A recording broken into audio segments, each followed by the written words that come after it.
Assalamualaikum warahmatullahi wabarakatuh. Salam sehat untuk semua teman-teman sobat literasi yang ada di rumah. Ketemu lagi dengan kita di podcast Literasi Sulawesi Utara. Edisi hari ini kita membahas soal literasi kuliner, di mana tamu kita hari ini atau teman bicara kita hari ini adalah seorang penikmat kopi. Sebelum itu jangan lupa teman-teman sobat literasi yang ada di rumah, jangan lupa mohon bantuannya untuk tetap di subscribe, like, comment, and share. Baik, hari ini saya sudah kedatangan seperti yang saya bilang tadi, seorang penikmat kopi. Tentunya kalau kita bicara soal menikmati kopi, tidak terlepas dari beliau yang fasih juga dalam menerjemahkan sebuah rasa, jenis, dan jejak bisnis kopi, khususnya di Sulut, Kota Manado. Nama lengkap beliau adalah Haryanto yang akrab disapa Bang Anto. Hai Bang Anto, apa kabar? Alhamdulillah baik di Luar biasa. sehat. Sehat ya Bang ya?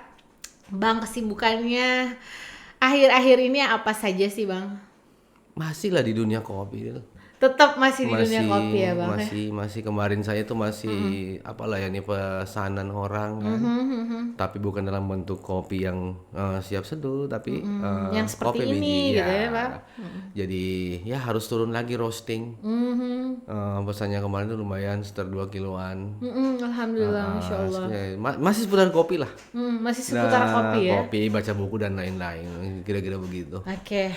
Kopi, buku, dan aku gitu ya. Oh enggak ya. Hari ini tuh judul kita hari ini adalah kopi, rasa, dan dunia sosial. Baru dari judulnya itu sudah terasa, mudah-mudahan tidak berat ya, karena hari ini kita bicaranya sangat santai. Karena di sini juga kita bersama penikmat kopi yang tidak hanya sekedar penikmat sebenarnya beliau ini, tapi kita meringankan lah ya bahasanya. Biar terkesan santai gitu ya Bang. Bang, apa yang membuat Abang tertarik di dunia perkopian? Yang pertama unik, Dil. Oke. Unik begini. Kalau mau jujur, aku tuh nggak tahu minum kopi. Ya mampus. Serius. Kenapa, nggak tahu minum Bang? kopi. Sukanya teh. Tapi sejak 2016 tertarik dengan kopi karena gini. Kenapa gue bilang unik? Persoalannya begini, kopi satu varian kita bisa bikin macam-macam, campur ini campur itu, tetap kopi.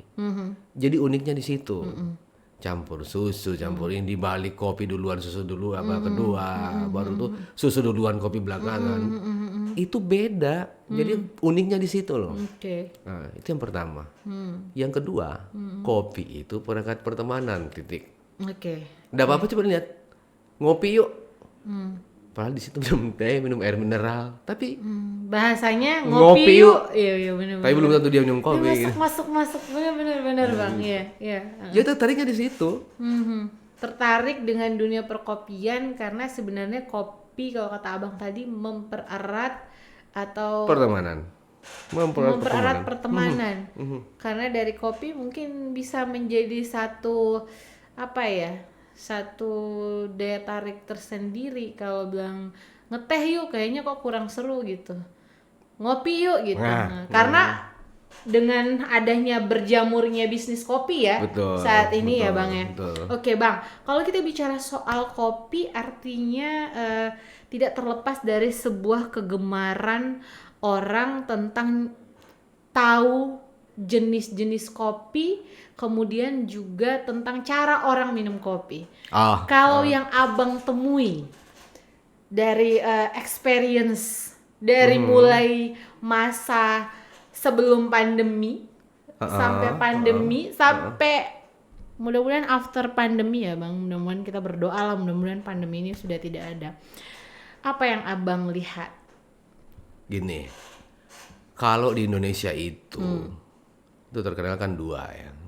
Yes. Arabica, Robusta. paling banyak memang penggemarnya Arabica, Robusta, sorry ya. Robusta. Arabica kan belakangan masuk. Iya. Tipikalnya beda. Kalau Robusta itu agak pekat, sementara Arabica agak asam gitu.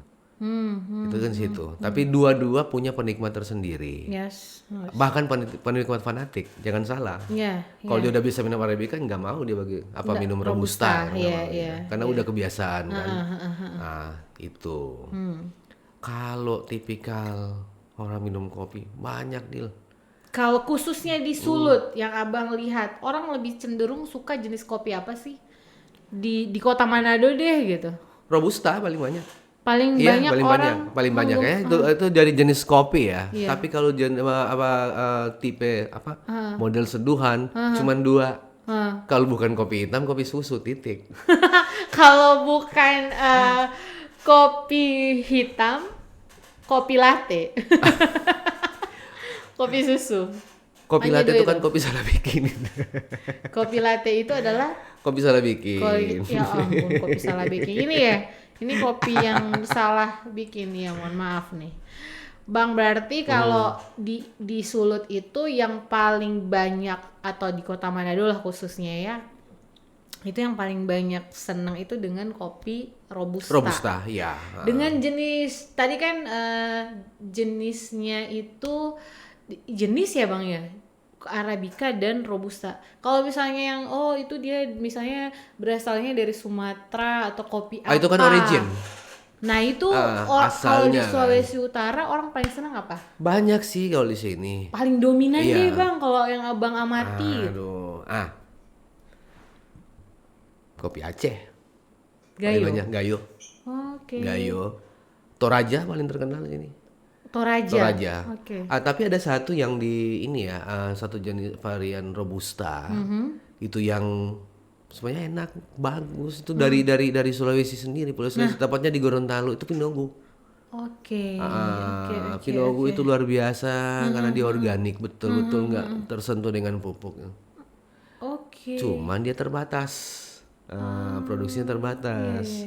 Itu Robusta yang menurut saya enak. Nggak tahu menurut yang lain ya, karena memang saya kebebasan juga dengan kopi Pinogu itu. Pinogu. Kopi Pinogu itu jenisnya Robusta. Dan produksinya cukup terbatas ya Bang. Terbatas dia. Dan memang hanya ada di Gorontalo atau ada nggak di? Karena di tepatnya wilayah... di Pinogu kan, di Bonemolango. Pinogu tuh nama daerah. Nama daerah. Ya Allah. Oke. Nah, biasanya kan original begitu kayak Mandaling kan, Mandaling. Gayo kan dari Gayo kan. Biasanya nama daerah. Kalau Toraja ada Kalosi, ada Sapan, macam-macam. Iya. Kalau hari ini apa nih Bang? Oh, ini Kalosi. Oh, ini Kalosi. Kebetulan tadi bawa ya. Ini jenis kopi Kalosi. Oke. Dia masuk di kategori Arabica. Oke. Bang, kalau tadi kan kita bicara soal ternyata ada di Sulawesi Utara, bukan Sulawesi Utara lagi ya Bang ya, karena dia kan sudah menjadi provinsi sendiri. Provinsi Gorontalo yang memang sangat dekat sekali dengan Sulawesi Utara. Itu ada kopi yang menurut abang pribadi itu adalah kopi Pinogu. Itu salah satu kopi terbaik ya menurut abang, adalah jenis kopi Robusta. Kalau di Sulawesi Utara sendiri ada nggak sih Bang yang khusus gitu? Kota Bagon ada. Kota Mubagu, kopi Kota Mubagu. Jenis Arabica Bang atau? Ada Arabica, ada Robusta. Tapi kebanyakan Robusta ya. Kebanyakan Robusta kalau Kota Mubagu. Baru ada kopi Koya juga. Kopi Koya. Itu dari? Dari Sulawesi Utara. Dari Sulawesi Utara. Daerah Bolmong nggak salah ya. Oh, daerah iya. Kalau tidak salah daerah Bolmong ya. Kalau salah. Terus kopi apa lagi Bang? Daerah Tondano ada nggak sih? Daerah Tomohon gitu-gitu? Kalau daerah Minahasa tuh pernah ada di Langwan ya, tapi sekarang dulu tuh ada jenis Arabica. Tetapi sekarang udah cuman untuk pakai aja. Ya tanam untuk pakai sendiri. Untuk dikonsumsi secara Arabica, sendiri. Iya. Karena ada teman satu bilang konon ceritanya, saya juga belum dapat sejarahnya. Itu memang dibawa Belanda. Itu sama jenis dengan Toraja. Tapi saya sampai hari ini pun saya belum dapat karena itu bilang wah itu susah karena itu cuma di belakang rumah aja. Untuk konsumsi pribadi aja, konsumsi rumah itu. Iya. Itu katanya enak katanya. Mudah-mudahan mereka kasih kan dapat mau coba. Karena saya biasa begitu kalau dapat satu green bean, coba lihat ini roasting sendiri deal. Di roasting sendiri, dicicipin sendiri, Iya. kemudian nggak ngajak-ngajak. Karena gini, roasting itu ada satu menurut saya keunikan. Tiap-tiap varian kopi jenis kopi itu beda-beda gitu. Yes. Walaupun aku sendiri itu kan roastingnya manual ya, manual tradisional bahkan, masih gaya orang-orang dulu gitu. Sangrai, Iya sangrai. gitu Kalau ya. dulu kan bilang sangrai, tapi sekarang roasting ya, misalnya roasting, bukan pakai alat, pakai alat yang sederhana, alat dapur. Tetapi di situ masing-masing itu varian-varian tuh gini. Ketika kan roasting itu kan setengah jam ya. Iya, 29 sampai 30 menit lah. Oke. 35 menit bahkan dia lebih. Itu beda tiap varian. Jenis kopi itu beda. 5 menit 10 menit pertama itu aroma apa yang muncul. Dia masuk ke 10 menit kedua, aroma apa yang muncul. 10 menit ketiga itu udah mau matang, aroma apa yang muncul. Aku suka nikmati itu. Makanya geluti juga selain sering nyedut kopi, aku belajar roasting otodidak. Oke. Kan ada keunikan. Itulah uniknya kopi. Kenapa aku senang dengan kopi? Ini kita belum bicara bisnisnya ya, prosesnya Proses itu. menjadi sebuah kopi itu Betul. betul. Yes. Jadi saya lebih tertarik beli green bean. Beli green bean, olah sendiri, nikmati sendiri. Baru udah tahu. Setelah itu udah bilang, oh jenisnya ini gini. Ini aromanya seperti ini. Iya. Karena tahu proses awalnya gimana. Iya. Karena kita kan tahu kalau kita beli ini kan prosesnya gimana nggak tahu kita. Iya, tidak Seperti tahu. itu. Jadi bagi saya penting gitu, berani aja roasting lah, nggak urusan. Karena waktu aku belajar roasting tuh, aku bikin rusak 2 kilo kopi. Angus. Gosong. Tapi santai. Itu kan untuk belajar kan, nggak apa-apa. Iya. Akhirnya setelah itu udah jadi kebiasaan. Jadi udah tahu, tanpa lihat jam udah tahu. Aroma ini muncul udah mau matang nih ya. Langsung tahu, karena kebiasaan. Iya. Jadi santai aja nih. Iya. Ngopi dulu ah. Silakan Bang. Berarti walaupun udah ditinggal aja udah tahu nih ini bakal mateng segera Nggak nih. bisa ditinggal. Oh nggak bisa ditinggal, gosong dong ya Pak.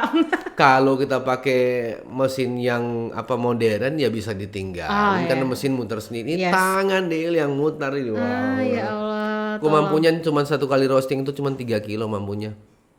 Itu 2 kali. 1,5 kilo. Udah banyak loh itu Bang. Bang. Bukan banyak, capek. Semangat ya Bang. Kan masih mempertahankan ketradisionalan. Itu uniknya Del.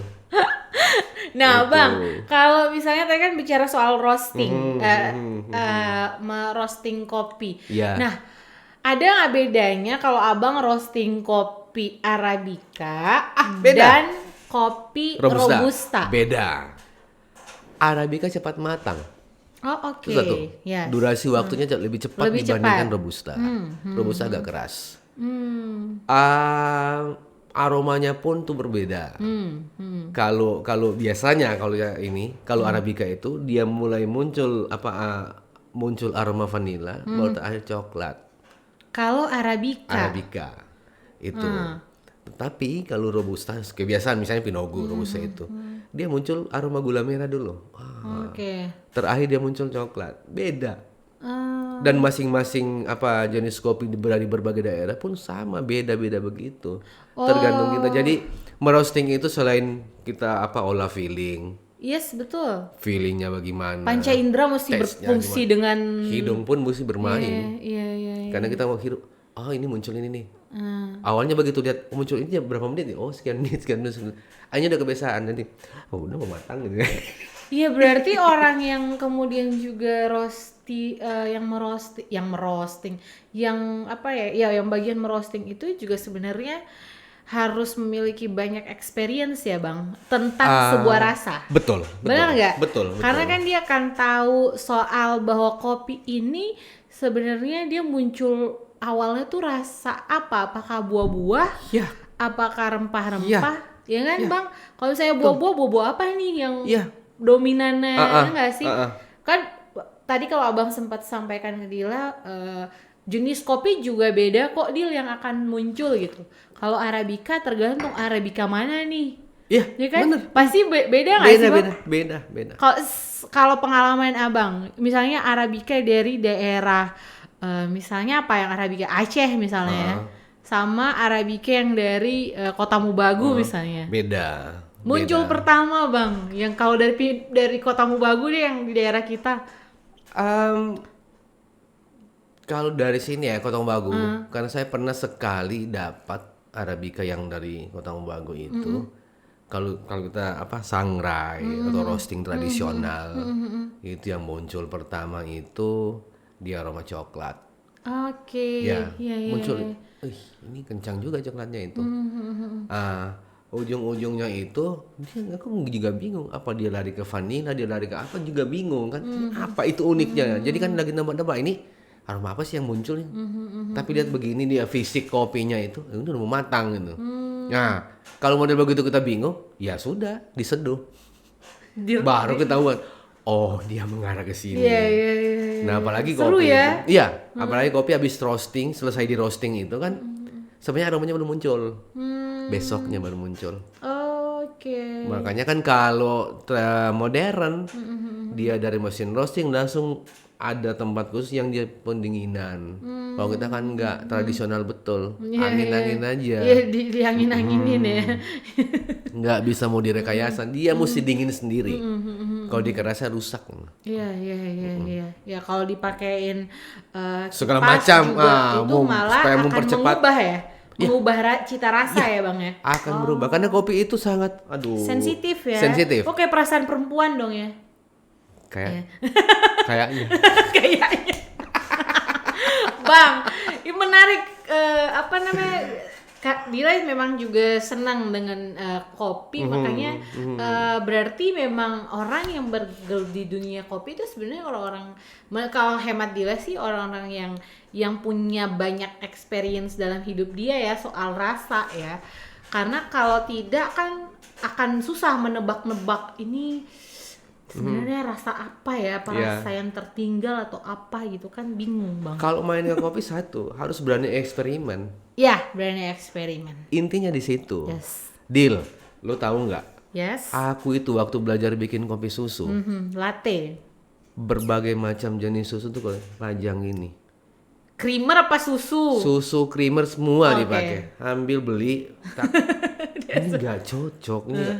Bayangin sampai 6 merek waktu itu. Akhirnya cuma satu merek, ini yang bagus nih. Ini nih. Sampai berani begitu loh. Iya. Ini nih tit gitu. Iya. Judulnya. Seperti itu. Sama juga itu. Kalau kita lihat begini, kopi. Kalau di kedai kopi kan kita cuma tahu barista kan. Iya. Tapi barista itu tergantung juga roaster. Oh Roasternya iya. tukang roasting gitu. Yes. Sehebat-hebatnya barista, kalau kopi itu salah roasting, nggak akan jadi dia bikin. Betul. Jadi di situ uniknya kopi. Dia ada satu mata rantai yang saling terhubung. Menarik. Kita pilih green bean yang bagus, roasting yang bagus, baristanya enak. Jadi barista itu cuma 30%. Yes. Sisanya ini dari green bean sama dengan roasting. Roasternya. Ya, roasternya. Iya. Yang menentukan kopi itu enak enggak. Barista kan tinggal nyeduh aja. Iya. Ada lagi satu profesi di situ. Cupping. Iya, aku baru mau nanya tuh. Itu tukang rasa. Iya. Jadi kalau kita lihat di ini ada. Jadi yang dibayar lidahnya. Iya, benar. Karena nanti dia yang mentuin. Iya. Kopi ini aromanya ini, Iya, rasanya rasanya, begini, tingkat keasamannya begini, macam-macam deh. Cupping kopi. Cupping. Jadi dia tuh termasuk dibayar mahal juga gitu. Karena dia ada report yang dia bikin dan itu akan jadi masukan Knowledge. juga. Iya, jadi pengetahuan, informasi kan. Baru juga pengetahuan informasi juga buat roaster. Yes. Oh gitu ya. Misalnya, kalau kita roasting medium bagaimana? Kalau kita roasting dark gimana? Roasting juga macam-macam. Yes, iya. Ada yang light, ada yang medium, ada yang tergantung dah. Iya. Kalau aku sih paling senang medium. Yang medium. Iya. Nggak dark, nggak light. Kalau light biasanya jadi asam dia. Kalau dark pekat. Seperti itu, dan kafeinnya udah hampir habis, bahkan ada yang habis. Tapi kalau medium masih jadi lebih senang medium. Standar lah itu ya. Yes, standar. Iya. Gitu. Ya, menarik memang. Benar kata Abang, sebuah mata rantai yang nggak boleh putus. Bener. Antara green bean sampai mulai roastingan sampai kemudian penyeduhan. Kalau kita mau bikin betul, kita harus punya kebun sendiri. Bahkan cara metiknya juga itu ada Berpengaruh terhadap sebuah kualitas. Yang pertama, dia harus betul-betul cari yang udah masak, merah kan. Baru cara metiknya nggak bisa gini biar cepat, nggak satu-satu. Iya. Setelah itu green bean-nya dijemur apa segala macam, baru dia lagi mesti saring. Dengan saya pernah dapat loh gini. Aku pernah dapat itu satu green bean yang sangat bagus sekali. Itu Toraja Kalosi dan besarnya semua sama. Diameter Iya, buahnya betul. semuanya sama. Aku penasaran nanya ke yang jual, itu pakai apa? Tok, itu ada ini. Ada mesin ada alat yang kita pakai untuk saringan. Oke. Yang tertinggal itu yang kita ambil, yang lolos berarti itu nggak sesuai dengan standar ukuran itu. Karena waktu itu aku ke Teban Rezeki, itu yang mau diekspor dikasih ke aku. Iya. Kaget bener, sama besar. Ih, berarti by the way, berarti kopi yang ada di Indonesia beredar saat ini tuh beda banget ya kualitasnya dengan kopi kita yang kemudian. Itu dia juga problem. Karena biasanya dari luar itu minta standar. Ukuran segini, size-nya mesti begini. Iya. Begini. Nah, kita itu diamur aja. Yang penting kopi. Gitu. Yang penting minum kopi kan, seperti itu. Yang penting minum kopi. Makanya kan jangan heran kalau Toraja Kalosi aja di luar negeri kan mahal. Yeah. Satu cangkir bisa sampai 500.000. Di sini udah berapa banyak kita dapat kan? Tapi karena itu memang standar betul-betul. Aku pernah lihat bener deh, dan pernah dapat dan pernah nikmati dan pernah roasting. Dan jadi beda betul. Dan beda rasanya. Sangat beda. Kok saya nggak diajak ya Bang untuk mencicipi itu? Kayaknya pernah. Kayaknya pernah, cuma lupa gitu. Bercanda Bang, sambil minum Bang. Nah, kalau bicara soal itu kan kita nggak bakal ada habisnya tuh Bang. Tapi dia mau tanya soal ini nih Bang. Bagaimana kemudian adaptasi bisnis sekarang ke bisnisnya Bang? Bisnis kopi di saat sebelum kita pandemi, kemudian pas saat kita pandemi, and then after kita pandemi. Kalau tadi kan yang kebiasaan orang, sekarang menuju ke bisnisnya. Kopi marak ya, kedai kopi ya marak di Indonesia itu mesti sekitar 2014-2015. Khususnya yang ada di Sulut ya Bang? Indonesia. Tapi dia meledak ke seluruh Indonesia itu ketika ada film Filosofi Kopi kalau nggak salah. Itu mulai itu menjamur kedai kopi dengan berbagai kelas, kelas dan berbagai ukuran. Dari yang yang skala kecil, menengah sampai yang besar, yang pakai alat tradisional sampai yang modern itu menjamur. Dan itu luar biasa memang bisnis kopi pada saat itu. Karena memang berdasarkan penelitian itu kopi itu nomor 2 yang paling banyak dinikmati di dunia itu setelah air, kopi. Nah itu yang jadi ini. Nah, menyangkut bisnis sebelum pandemi itu luar biasa. Tapi pandemi jangankan bisnis kopi, bisnis lain pun memang terkena imbas luar biasa 2 tahun. Nah kalau aku lihat hari ini semuanya lagi recovery dan lagi adaptasi lagi, beradaptasi dengan kondisi pasca social distancing, physical distancing dan macam-macam itu. Karena biar bagaimanapun bisnis kedai kopi, bisnis kopi itu pasti tuh harus mengundang orang, nongkrong, duduk, apa segala macam. Memang ada online, tapi seberapa banyak? Sangat jauh. Pengalaman aku waktu sebelum pandemi itu lebih banyak orang datang minum di kedai kopi dibandingkan orang pesan, bawa pulang. Kenapa? Ini berkat sosial loh yang dibilang tadi itu. Berkat pertemanan. Iya. Kadang-kadang kopi cuma jadi alasan untuk kita ketemu orang kan seperti itu. Iya. Ngopi yuk, padahal sebenarnya tujuannya bukan ngopi, Ya tapi mungkin bicara lain, ada transaksi apa bisnis, mungkin ada transfer pengetahuan. Tergantung orang lah. Nah, dan di situ kalau kita perhatikan di kedai kopi itu tipikal orang minum kopi itu aneh-aneh, banyak yang aneh.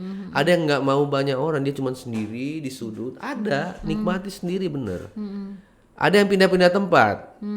Ada juga yang memang mau di keramaian. Tak berkelompok apa segala macam.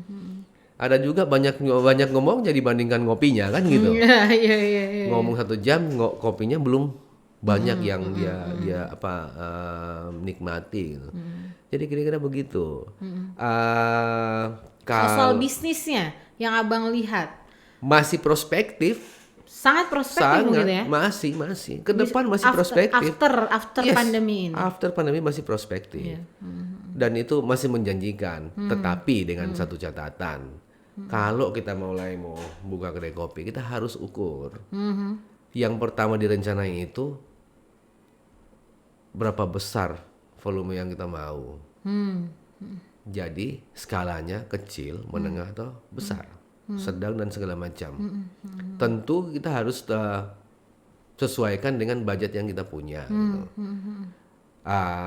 Persoalan kita mau jual secara tradisional, cara satunya ya tradisional atau pakai alat-alat modern, nggak masalah. Yang penting kita tentuin dulu segmen pasarnya kita tuh kemana, karena itu akan nanti konsekuensi ke biaya produksi. Yes. Nah, terkadang begitu. Kadang kita lihat kedai kopinya kecil bener, tetapi volumenya tuh orang nggak tahu kan, berapa banyak gitu. Kadang-kadang ini kedai kopi besar, belum tentu dia sehebat yang kecil. Kan begitu. Karena persoalan kedai kopi satu, orang mau mampir itu satu. Pertama, kopinya pasti. Apa rasanya kan? Kedua, dia ada dapat sesuatu di situ tuh. Nongkrong sih dapat sesuatu. Entah transfer, entah pertukaran pengetahuan. Entah dia ketemu dengan komunitas yang sama-sama hobi dengan dia atau apa segala dan macam-macam. Itu yang paling nah apa namanya pangsa pasarnya akan terbentuk dengan sendirinya kalau begitu.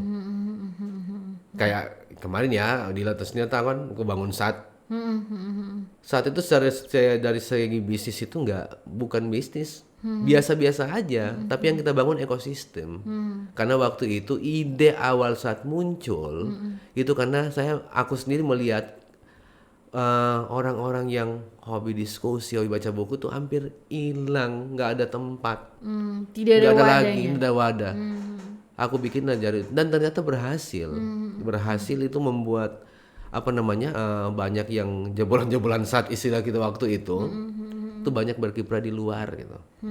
Akhirnya jadi transaksi gagasan, ide. Karena di saat juga aku yang nggak tahu menulis, akhirnya jadi tahu menulis. Dan di situ ada nilai positif yang di luar kopi ya. Makanya gue bilang kopi ini jadi perekat, dia magnet.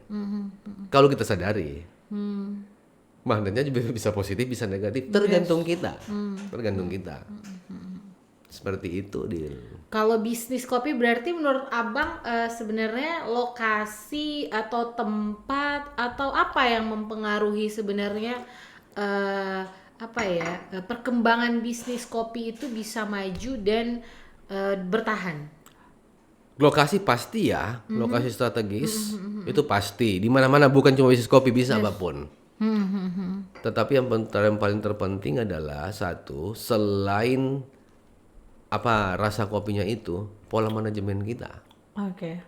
Walaupun kedai kopi kita itu berskala kecil, ukuran kecil, tapi kalau manajemennya kita bikin betul-betul serius dan konsisten dan tegas, aku yakin bisa jalan bagus. Nah ini cuman pengalaman saja, Dil. Waktu aku bikin tahu enggak ya? Aku tuh minum kopi sampai 3 kali, 3 cangkir per hari. Aku minum di kedai kopi tuh aku bayar. Padahal aku yang pemilik, Tapi enggak. Jadi kita harus bedain mana memang betul-betul dana untuk bisnis, mana yang dana pribadi. Terkadang walaupun bisnis kita besar, kalau pengambilan pribadinya terlalu tinggi, kita akan ambruk. Betul. Nah, konsistensinya begitu. Karena begini, apapun yang kita berikan, kalau kita sendiri hargai itu, aku yakin dan percaya orang lain pun akan menghargai itu. Betul. Seperti itu. Misalnya ada teman datang, oke, aku kasih kopi gratis. Itu nggak gratis sebenarnya. Mereka nggak tahu, selesai tutup aku bayar berapa yang tadi ya. Itu aku bayar dengan duit sendiri. Jadi kita menghargai bisnis. Di situ. Intinya di situ sebenarnya. Dan kebanyakan yang aku lihat itu banyak yang tidak konsisten dengan itu. Cuma satu cangkir kok. Orang-orang bilang cuma satu gelas kok. Betul kalau ulang-ulang. Iya, kalau satu cangkir udah 10 hari udah 10 kali, Bos. Kali 10.000 lumayan kan, begitu kan? Iya. Jadi modal kerja kita udah tergerus. Jadi ini sekalian curhat apa bagaimana dah, Bang? Enggak juga, cuma bagi pengalaman aja lah, Lil. Persoalannya begini, kadang begini, bikin usaha bukan cuma kopi, teman. Ini kok kenapa gitu? Langsung gini ya, berkurang semua nih modal. Kadang-kadang gitu ya. Maksudnya kadang-kadang para pebisnis juga itu jadi PR banget, Bang. Itu benar banget. Terus dia sepakat. Kadang-kadang orang miss di hal-hal seperti itu. Padahal itu yang paling urgensi. Paling dasar sebenarnya. Paling dasar. Siapa lagi yang menghargai karya kita kalau bukan kita sendiri? Asik. Bungkus. Bang. Ya. Seru banget dah sambil minum, Bang. Apa yang membuat kopi itu istimewa menurut Abang? Yang membuat istimewa dari aspek maybe bisnis, sosial, dan kemudian mungkin saja pengetahuan. Dari segi bisnis, berbiaya murah. Oke. Baru sumbernya gampang mau didapat. Karena Indonesia itu penghasil kopi nomor 4 di dunia terbanyak. Jadi melimpah. Hasil kopinya. Melimpah. Jadi kita bisa beli bahan bakunya ada, gampang didapat. Kedua, dari segi bisnisnya, kopi ini merakyat. Dari kelas orang kecil sampai orang besar-besar itu pasti tahu kopi dan tahu minum kopi. Yes. Correct. Jadi pangsa pasarnya jelas. Itu makanya aku bilang tadi awal, kenapa ini prospektif? Karena itu. Nah, istimewanya di situ. Kedua, transfer ilmu. Nah, ini enak sekali nih kalau kita bisa sosial, Bang. Sosial. Itu tadi perekat pertemanan kan? Iya. Kadang kita pertemanan. Kadang kita nggak kenal orang, cuma karena di kedai kopi sama-sama hobi Arabica, udah jadi teman. Nggak tahu dia punya ini, punya itu. Networking. Yes. Ujung-ujungnya ke networking. Iya. Dari segi pengetahuan, paling enak sekali diskusi pakai kopi kan. Kadang-kadang hal-hal yang aneh muncul ya. Aku buku dan kopi. Sialah, kamu buku dan kopi. Mantap. Benar, Bang. Jadi istimewanya di situ nih. Jadi apapun bagi aku itu, menurut aku ya, kopi itu bisnis yang everlasting, nggak akan berakhir, nggak akan. Ada varian baru tapi nggak. Coba lihat aja yang lain-lain tuh, udah ini. Thai tea sendiri udah tetap kalah sama kopi. Orang tetap cari kopi. Cari kopi. Iya. Kopi tuh punya sesuatu gitu ya, Bang. Nggak tahu kayak ada magnet gitu ya. Ada daya magis. Ada daya magis. Kayaknya aku baca cerita magis. Dalam tanda petik. Karena dulu waktu di saat itu kita ada kopi mistik. Iya baik. Ya hampir saya lupa loh. Ada kopi mistik. Yang kopi pakai kayu manis. Kayu manis tambah kenari. Wow. Pakai kenari. Iya. Itu enak. Yang di ininya pakai. Yang sendoknya ganti kayu manis. Kayu manis. Iya. Nice to meet you, itu mah luar biasa. Tapi bukan mistik, cuman namanya aja mistik. Iya. Namanya aja, tapi memang kopi itu enak kok, Bang. Enak banget. Oke, Bang. Sebelum kita nggak kerasa loh, Bang, ini. Sebelum dia mengakhiri hari ini, podcast kita hari ini nih, Abang punya nggak harapan atau nggak pesan mungkin buat teman-teman sobat literasi yang ada di rumah terkait dengan bisnis kopi and mungkin pengetahuan tentang kopi? Pesannya sederhana, apapun ya, bukan cuma bisnis kopi ya. Apapun yang kita lakukan, yang paling penting adalah satu, kita serius dan konsisten. Itu aja. Bungkus. Sederhana. Kalau kita serius dan konsisten, sederhana itu aja. Sehingga dengan seiring jalan kita bisa jadi dalam tanda petik ya, bisa jadi ahli di situ tuh. Kita bisa paham, betul. Bukan aku ini karena aku nggak tahu minum kopi jadi tahu minum kopi, belajar otodidak ya udah karena serius mau belajar jadi alhamdulillah. Jadilah seperti itu. Jadilah seperti Bang Anto hari ini, seorang penikmat, penyeduh, dan yang punya pengetahuan kopi yang luar biasa. Biasa-biasa aja deh lah. Ya kan, luar biasa dan biasa di luar tuh kan beda-beda tipis ya Bang. Dan ini thank you so much Abang sudah hadir di podcast Literasi Sulut, sudah berbagi banyak pengetahuan, informasi gitu. Thank you so much. Semoga ini menjadi inspirasi buat teman-teman sobat literasi yang nonton kita di podcast Literasi Sulawesi Utara. Sampai ketemu lagi dan jangan lupa like, subscribe, komen dan share. Dan semoga kita akan menghadirkan lagi teman bicara lainnya yang lebih tentu tidak kalah seru dari Bang Haryanto, Abang Haryanto. Oke, terima kasih untuk sobat literasi semuanya. Sampai jumpa, bye. Salam literasi.